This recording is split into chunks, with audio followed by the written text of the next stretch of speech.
متاع الحیات الدنیا وما عند اللہ خیر و ابقا۔ تمہیں دنیا کے اندر جو کچھ بھی دیا گیا ہے یہ دنیاوی زندگی کے سامان ہیں، اور جو کچھ اللہ کے پاس ہے وہ بہت ہی بہتر اور باقی رہنے والی چیز ہے۔ آخرت میں نعمتیں کن لوگوں کو ملیں گی؟ آخرت کی نعمتیں کن لوگوں کو ملیں گی؟ اس کے بارے میں اللہ تعالیٰ آگے اسی آیت میں کہتا ہے وَالَّذِينَ آمَنُوا وَعَلَىٰ رَبِّهِمْ يَتَوَكَّلُونَ، جو ایمان لاتے ہیں اور اللہ ہی پر بھروسہ کرتے ہیں۔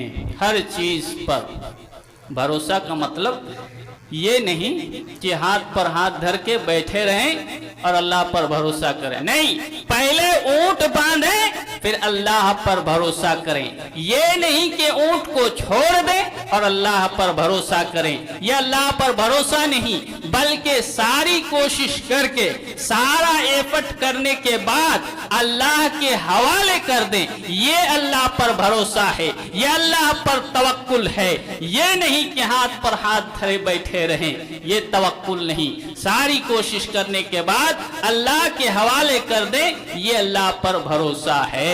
لیکن کچھ لوگوں کو سمجھ میں آتا ہے کہ ہمیں اللہ پر بھروسہ ہے، لیکن ان کو کل کی فکر ہوتی ہے۔ کیسے فکر ہوتی ہے؟ وہ یہ سمجھتے ہیں کہ یہ کام بگڑ گیا، یہ اسباب چلے گئے تو میں کل کیا کھاؤں گا۔ 10 سال کی پلاننگ ہے، 50 سال آگے کی پلاننگ ہے۔ وہ یہ سمجھتے ہیں کہ یہ بزنس چلا گیا، یہ تجارت چلی گئی، یہ مال چلا گیا تو آگے کیا کچھ کریں گے، یہ بھروسہ نہیں ہے۔ بھروسہ تو یہ ہے کہ جب آنکھیں نہیں کھلی تھی ماں کے پیٹ میں بھی اللہ نے پالا تھا، جب بول نہیں سکتے تھے اللہ نے پالا تھا، ماں باپ کے دل میں محبت ڈال کے اللہ نے پالا تھا، تو جب آج تک ہمیں پالا ہے تو کل بھی اللہ تعالیٰ پالے گا۔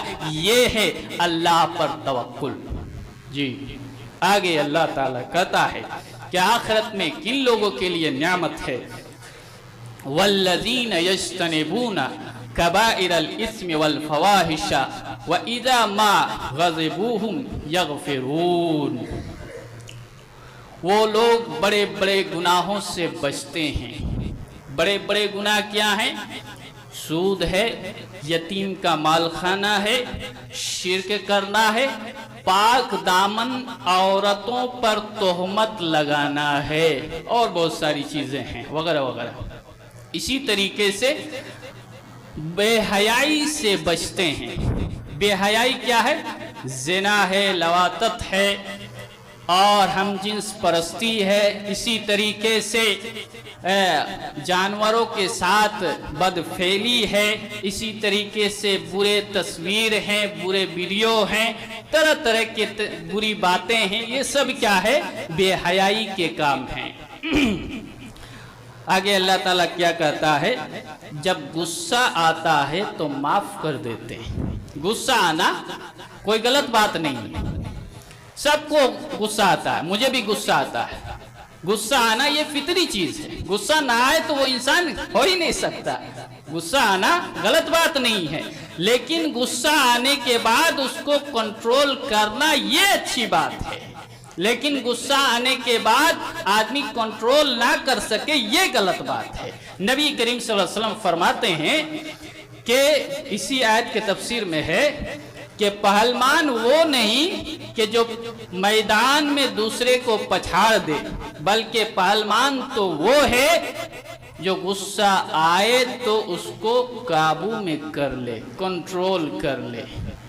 اسی طریقے سے آگے اللہ تعالیٰ کہتا ہے وَالَّذِينَ اسْتَجَابُوا لِرَبِّهِمْ وَأَقَامُوا الصَّلَاةَ، اور اپنے رب کا حکم مانتے ہیں اور نماز قائم کرتے ہیں۔ وَأَمْرُهُمْ شُورَى بَيْنَهُمْ، اور جب کوئی کام پیش آتا ہے، سامنے آتا ہے تو آپس میں مشورہ کر کے اس کام کو طے پاتے ہیں یا طے کرتے ہیں۔ وَمِمَّا رَزَقْنَاهُمْ يُنْفِقُونَ، اور جو کچھ ہم نے دیا ہے انہی میں سے اللہ کے راستے میں خرچ کرتے ہیں۔ تو آخرت کی نعمتیں کن لوگوں کے لیے ہے؟ نمبر 1، جو ایمان لاتے، اللہ پر بھروسہ کرتے اور بڑے بڑے گناہوں سے بچتے ہیں، بے حیائی سے بچتے ہیں، غصہ آتا ہے تو معاف کر دیتے ہیں، اللہ کا حکم مانتے ہیں، اسی طریقے سے 5 وقت پابندی کے ساتھ نماز پڑھتے ہیں، اور جو کچھ اللہ نے دیا ہے اسی میں سے خرچ کرتے ہیں۔ اسی طریقے سے جب کوئی معاملہ پیش آتا ہے تو مشورہ کر کے اس کام کو کرتے ہیں۔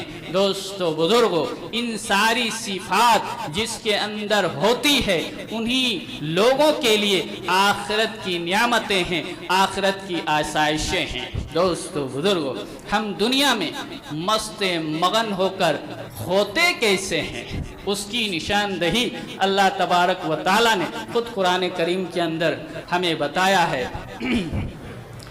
سورہ ال عمران، سورہ نمبر 3 اور آیت 14، اللہ تعالیٰ فرماتا ہے: زُيِّنَ لِلنَّاسِ حُبُّ الشَّهَوَاتِ مِنَ النِّسَاءِ وَالْبَنِينَ وَالْقَنَاطِيرِ الْمُقَنطَرَةِ مِنَ الذَّهَبِ وَالْفِضَّةِ وَخَيْلِ الْمُسَوَّمَةِ وَالْأَنْعَامِ وَالْحَرْثِ، لوگوں کے لیے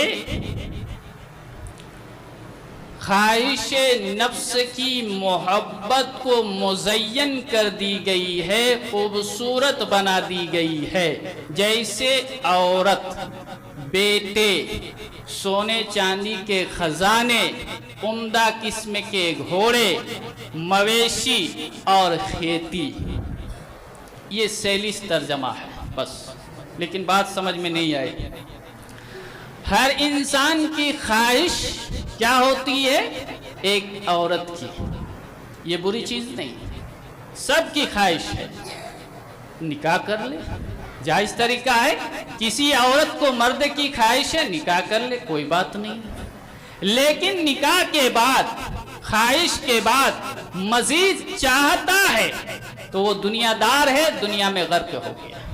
اسی طریقے سے ہر انسان کو بیٹے کی خواہش ہوتی ہے، ہونی چاہیے، لیکن اللہ تعالیٰ خود ہی کہتا ہے کہ بعض بیویاں اور بعض بیٹے انسان کے دشمن ہوتے ہیں۔ تو خواہش لمٹ پہ ہونی چاہیے، تبھی انسان ان چیزوں کے ساتھ ساتھ آخرت کو بناتا ہے۔ ہر انسان کی خواہش ہوتی ہے سونے چاندی کی، مال دولت کی، مویشی کی، عمدہ گھوڑے کی، آج بائک اور 4 ویلر کی، اسی طریقے سے کیا کہتے ہیں کھیتی کی، بہت زیادہ زمین کی، اور اناج اور پھل فروٹ کی۔ ہر انسان کی خواہش ہوتی ہے، لیکن اگر لمٹ پہ ہو، ان ساری چیزوں کو ساتھ لے کر چلے اور آخرت کو بھی بنائے، اس کے لیے آخرت کی نعمتیں ہیں۔ اور جو شخص انہی چیزوں میں اپنے آپ کو غرق کر دے تو وہ انسان دنیا دار ہے، آخرت میں اس کا کوئی بدلہ نہیں ہے۔ یہ دنیا کی کیا چیزیں اللہ تعالیٰ خود کرتا ہے، ذالک متاع الحیات الدنیا واللہ عندہ حسن المآب۔ یہ ساری چیزیں دنیاوی زندگی کے ساز و سامان ہیں، اور بہترین ٹھکانہ اللہ ہی کے پاس ہے۔ اتنا بہترین ٹھکانہ کہ کوئی انسان نے یہ تصور ہی نہیں کر سکا آج تک کہ جنت کیسی ہے، کسی آنکھ نے آج تک دیکھا ہی نہیں، اور کسی کان نے آج تک سنا ہی نہیں کہ جنت کی نعمتیں کیسی ہے۔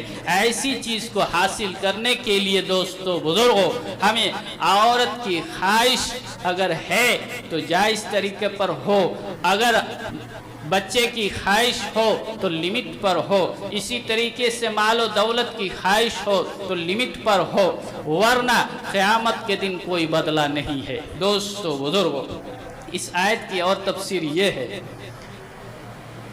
میری بھی خواہش ہے، عورت کی بھی خواہش ہے، بیٹے کی بھی خواہش ہے، سونے چاندی، مال دولت، عمدہ گھوڑے، بائک، 4 ویلر، اسی طریقے سے بہت زیادہ زمینیں، دولت، سب کچھ خواہش ہے، میری بھی ہے، سچا کہہ رہا ہوں۔ ہر انسان کی خواہش ہوتی ہے، اگر نیت ٹھیک ہے، نیت یہ ہے کہ اگر یہ ساری چیزیں ہو تو میں لوگوں کی مدد کروں گا، غریبوں کو دوں گا، رشتہ داروں پر بانٹوں گا، تب تو صحیح ہے، تب تو اللہ تعالیٰ پھر بھی آخرت میں بدلہ دے گا۔ اگر نیت میں کھوٹ ہے، نیت غلط ہے کہ میں لوگوں کے سامنے فخر غرور دکھاؤں گا، لوگوں کو دکھاؤں گا کہ میں ہوں، میرا ہے، میں بھی چیز ہوں، تب تو اس کے لیے آخرت میں کوئی بدلہ نہیں۔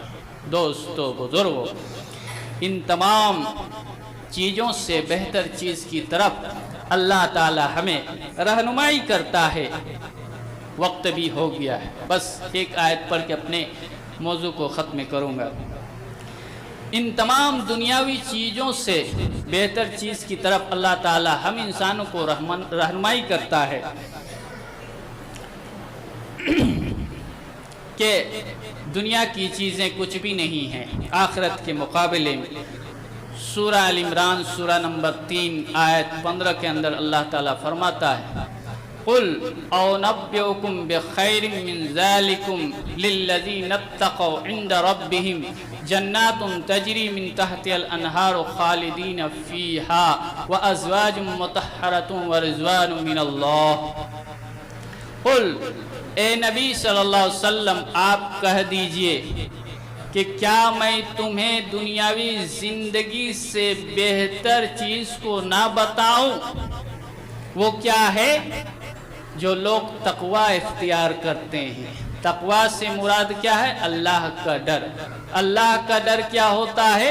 جو اللہ اور رسول کے فرمان کے مطابق زندگی گزارتے ہیں، جو قرآن و حدیث کے مطابق زندگی بسر کرتے ہیں، جو صراط مستقیم کی راہ پر چلتے ہیں، یہی کیا ہے؟ تقوی ہے۔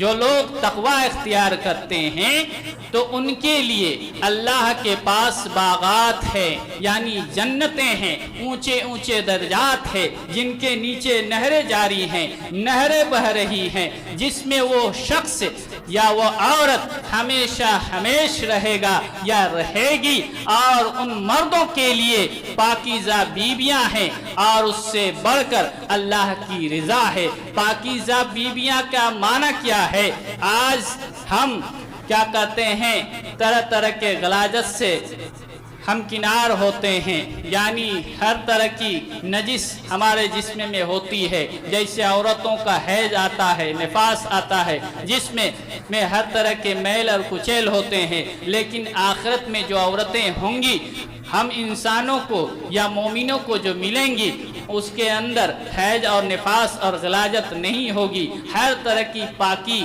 سے کیا ہم کنار ہوگی۔ ایسی عورتوں کو جنتیوں کو نصیب ہوگی، اور اس سے بڑھ کر اللہ کی رضا نصیب ہوگی۔ وہ کس طریقے سے کہ اللہ کے نبی صلی اللہ علیہ وسلم فرماتے ہیں، بخاری کی حدیث ہے کہ جب جنتی جنت چلے جائیں گے تو اللہ تعالیٰ پوچھے گا کیا تم خوش ہو؟ جنتی کہیں گے پروردگار اتنی نعمتوں کے بعد ہم خوش کیوں نہیں ہو سکتے؟ لیکن اللہ کہے گا ایک اور نعمت باقی ہے، وہ کیا ہے؟ تو اللہ کہے گا کہ میں تم سے راضی ہوں، آج کے بعد میں تم سے ناراض کبھی بھی نہیں ہوں گا۔ دوستو، بزرگوں، باتیں بہت ہے لیکن وقت اجازت نہیں دیتا۔ اخیر میں دعا ہے کہ ہم تمام مسلمانوں کو عقل سلیم کی اللہ تعالی ہمیں توفیق دے۔